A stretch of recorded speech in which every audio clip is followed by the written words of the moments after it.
Okay, I finally watched them.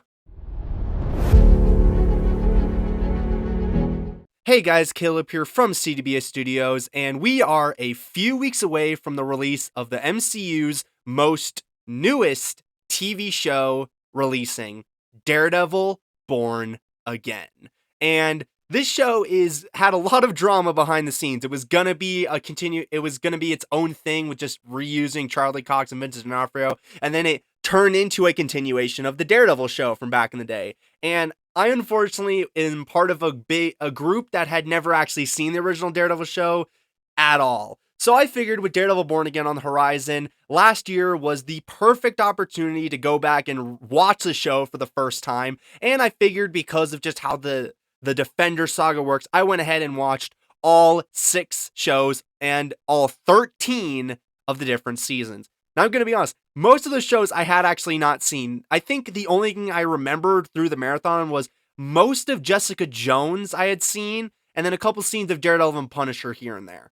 So this, for me, was a pretty much an entirely new marathon of 6 shows, 13 seasons of shows that and characters that I actually really enjoyed, and a couple that I did not. So I figured with Daredevil Born Again coming up, let's go ahead and rank all 13 seasons of the Defenders Saga, from the worst to the best. Just a reminder, this is my entirely own opinion. It's totally okay if you do not agree with me in any of the regards. And if you want to go ahead and rank all 13 seasons of the Defender Saga, leave those rankings down in the comment section, and we can maybe get a conversation going. But without further ado, let's dive in to the ranking.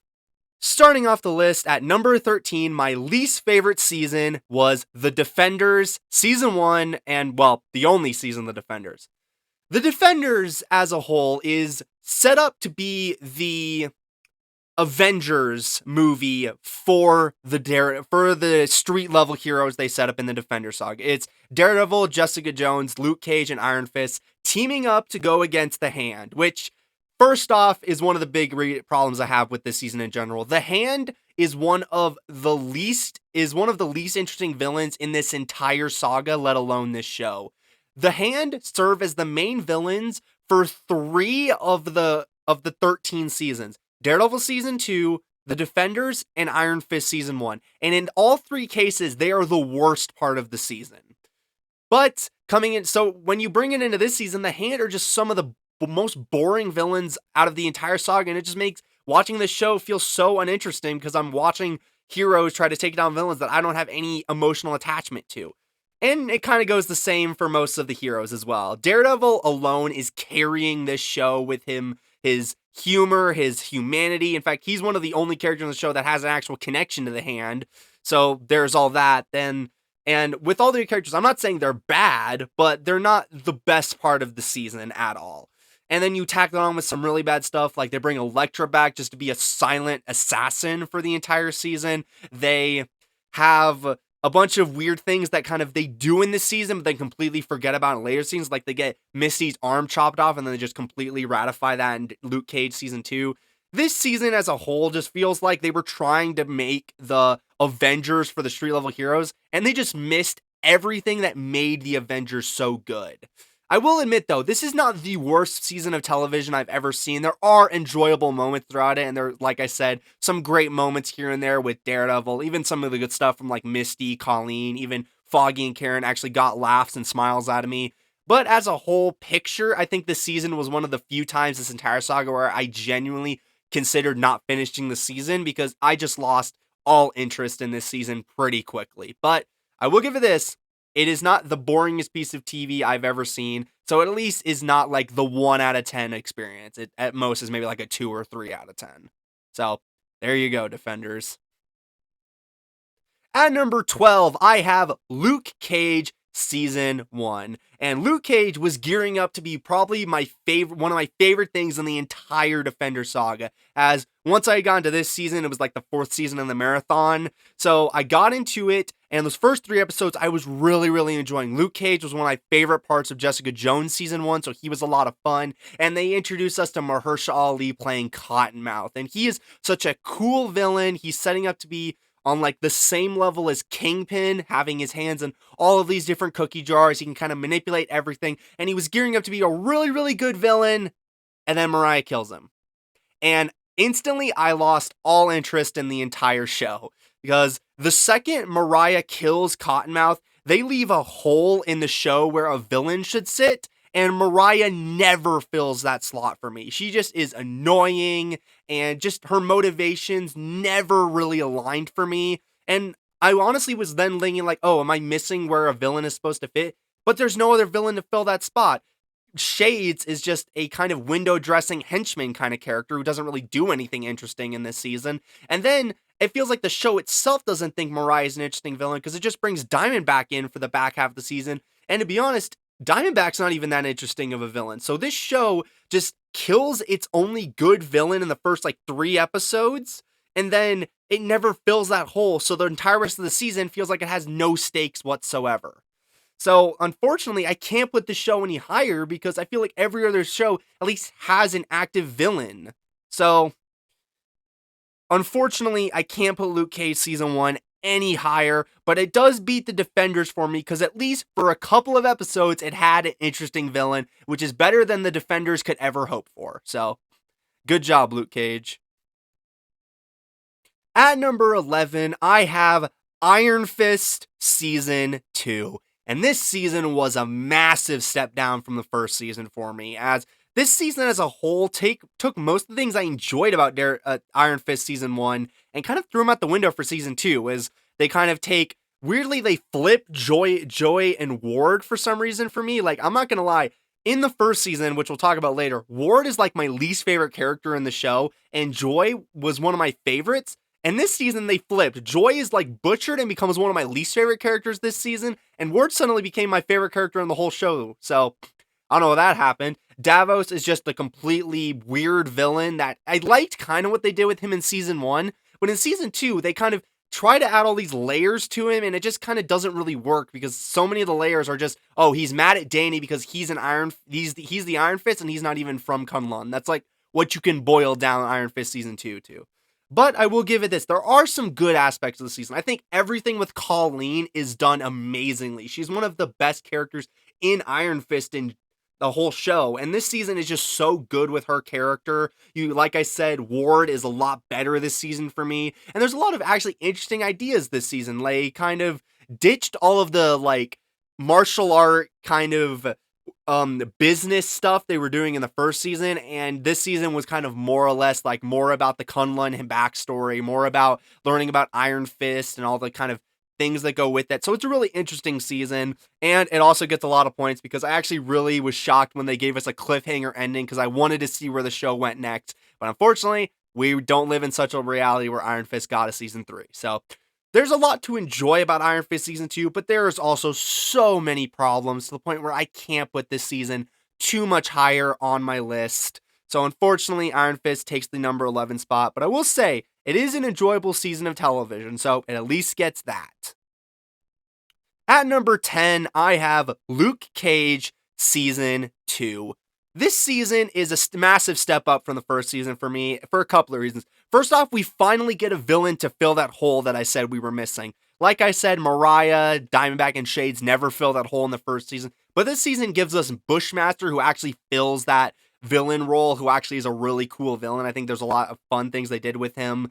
And once again, though, the season loses points because everything with Mariah, I don't enjoy everything. And so it just leaves like half the season with just something I hate. They have some things that they throw out the window, like Misty losing her arm from Defenders kind of gets no follow-up in the season. She just gets a robotic arm in the first episode and then just goes on for the rest of the season with it. So there's like no mention of it, weirdly. In fact, that's the one thing I think I do not like about Luke Cage Season 2. Luke Cage Season 2 relies a lot on referencing the Defenders. I noticed very quickly throughout Luke Cage Season 2, it feels like every other scene, especially for the first couple episodes, there's some reference to Jessica or Daredevil or Iron Fist. Or even just the stuff from Defenders or even the previous seasons of the shows. It just felt like this season almost didn't have enough content to fill itself up with. So it decided, oh, we're just going to use this conversation to totally recap the Defenders just to add 5 minutes of screen time to this episode. And, oh, we're going to have an episode where Iron Fist shows up just to not really do a ton with him, although it is a pretty enjoyable episode. I think that Luke Cage Season 2 is definitely just a step up, but it also still has those glaring issues from the Luke Cage season 1 that kind of still bring it down. So unfortunately, Luke Cage doesn't make it too much higher than this. But at least, like I said with Iron Fist, Luke Cage season 2 is an enjoyable season and does fix some of the problems from season 1. So it at least was a step in the right direction. And once again, they gave us a cliffhanger. I wanted to see where the show went next, but unfortunately, we don't live in that reality where Luke Cage got a season 3. At number 9, I have Iron Fist season 1. This might be sacrilegious to say, but I really enjoyed the first season of Iron Fist. I think there's a lot to enjoy about this kind of fish out of water comedy that they're doing with Danny Rand, as he's kind of not been in New York for like 16 years of his life, so he just shows up and it's like no one knows how to react to this guy. And there's some good stuff you got here and there. Like I mentioned, Joy is a lot of fun. I think everything they do with Colleen in the show is just amazing. I love her character. I love everything they do with Colleen. But there's a lot also dragging the season down. Like I mentioned, the Hand. They are easily the weakest part of every show season they appear in, and it's no season to Iron Fist. And that also, I think, brings Iron Fist down because this show, basically, you can split into two halves. The business side of it with Rand Enterprises, and then the Hand stuff.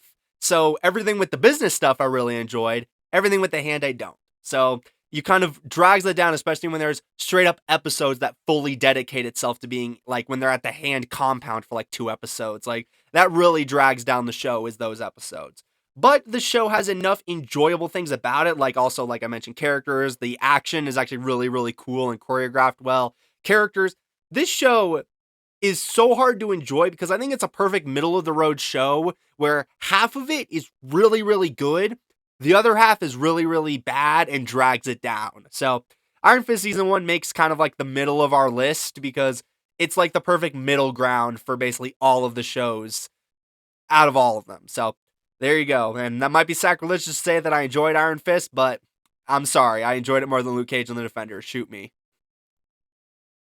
Bringing us in at number 8, Jessica Jones season 2. I remembered going into this marathon that I did not like Jessica Jones season 2 as much as I enjoyed the other 2 seasons, and that is very much the case on this rewatch. Jessica Jones season 2, I think, is a really big step down from the first season. While the first season sets itself up to be this really cool whodunit mystery where you don't really know who you can trust and kind of all building up to this final battle with our main villain, this season doesn't really feel like it had a consistent tone, as it kind of wants to be this season where it delves more into Jessica's backstory and kind of how she got her powers and kind of dealing into the backstory of her family's car crash. You got her mother in this season. IGH is here. But as it stands, this show just doesn't also know what it wants to do. It wants to push a whole Trish becoming a superhero arc. It wants to push Malcolm wanting to be his own private investigator. It kind of has its own thing it's doing with Jerry for this season. This season just feels like it had so many ideas that it kept throwing at the wall and didn't know how it wanted to handle all of them. So it kind of became this kind of season where so much is happening, but none of it feels like it's building to anything. The only thing it really feels like it builds to is that the end of the season is everybody hates Jessica and Jessica hates everybody else. That feels like the only thing this season built to, and then they didn't even resolve that arc. They just leave it all for season 3. So this season is really difficult to enjoy because I think, like I said before, it's one of those seasons where there's so much I like, but there's also so much I dislike. So it's another middle of the road kind of show. The reason it beats Iron Fist, though, for me is that I just think that the characters in the show are kind of likable. Jessica is just amazing. You got even Malcolm, who actually has a lot to do this season, who is fun. You got Trish that has all her stuff. So this season's a lot of fun. I just think it's kind of comparing it to the first season and everything else we're about to get into. This is not my favorite thing that the Defenders Saga ever did. Bringing us in to number 7 is Jessica Jones season 3. This is a massive step up from season 2, as this season takes us back to our roots and we're dealing with our primary characters and we have one arc that we're all building towards a final confrontation with a villain. We got, Trish becomes a superhero this season as Hellcat, who's a lot of fun. You got Jessica and her whole identity crisis she goes through this season. Malcolm kind of learning that Jerry's just a terrible person. So there's a lot to really enjoy about this season, and it's also grounded with a really good villain. Gregory Salinger is a really cool character because he's kind of unlike, we've had some interesting characters throughout the Defender Saga where you got like characters like Kingpin who kind of can manipulate every situation he's in and kind of has all the money, all his hands in all the cookie jars. Salinger is just a character who's really smart, who can out-manipulate everyone around him. There's some great episodes in the season where you really just get to see how Jessica and Salinger kind of dance around each other, and while each person feels they're the smarter, each one keeps getting away with those small victories throughout the season. Salinger kills Trish's mom completely under Jessica's nose. Jessica completely gets Salinger to admit what he did on a camera because he didn't realize there was a secret camera in the room he captured her in. There's a lot to enjoy about that season. But this season also introduces some characters it doesn't do a lot with. I think Eric is kind of a nothing burger of a character. I just don't think he has that big of an arc. I think the detectives in this season are kind of given nothing to do except for like when they need someone to arrest the characters. It's just Jessica and Trish doing everything. And I do also really think Trish was taking up a massive step this season. I think this season did a really good job of comparing her of how she kind of feels she always has to be right and how her way of dealing with crime is better than everyone. It's a really good arc for her for sure. And this is another show where they gave us a cliffhanger ending, which means I really wanted to see more of, obviously. So Jessica Jones season 3 is the perfect like mix of I think the good seasons of the Defenders Saga, but I just don't think it reaches the highs that the other seasons do in the saga. So it unfortunately doesn't make it higher than number 7, but I will say it is probably one of my favorite seasons of the entire saga. It just is not the best of the saga.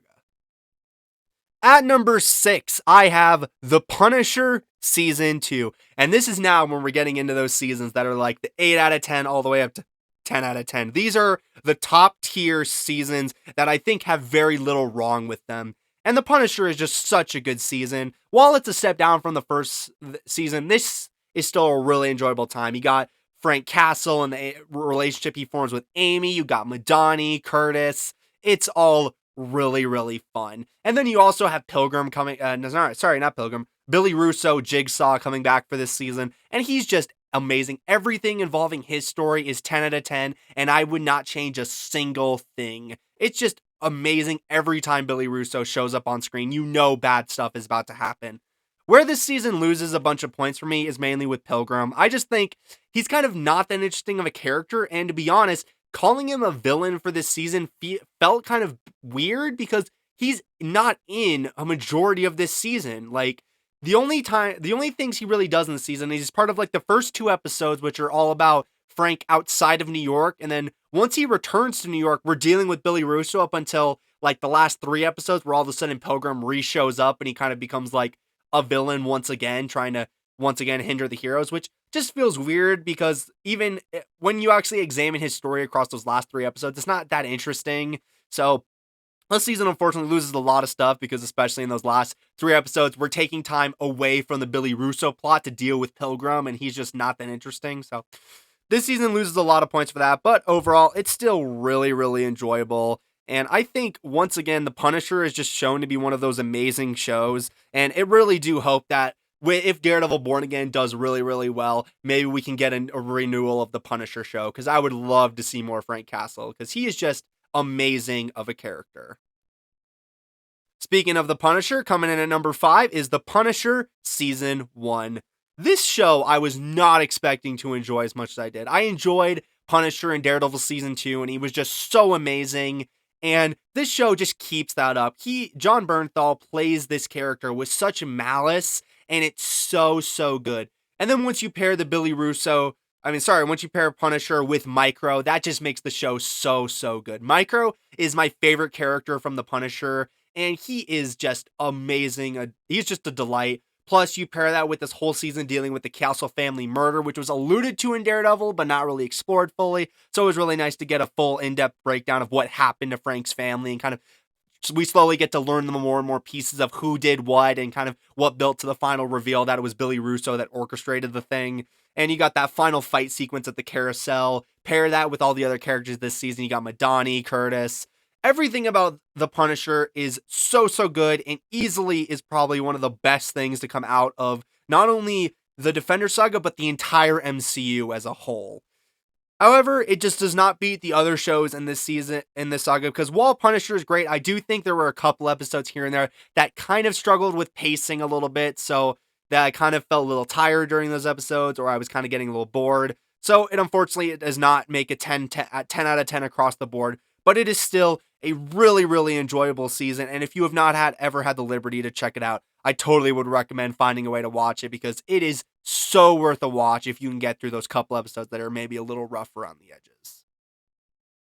At number 4, I have the first season that ever started the saga, Daredevil Season 1. This show is a very different type of superhero show.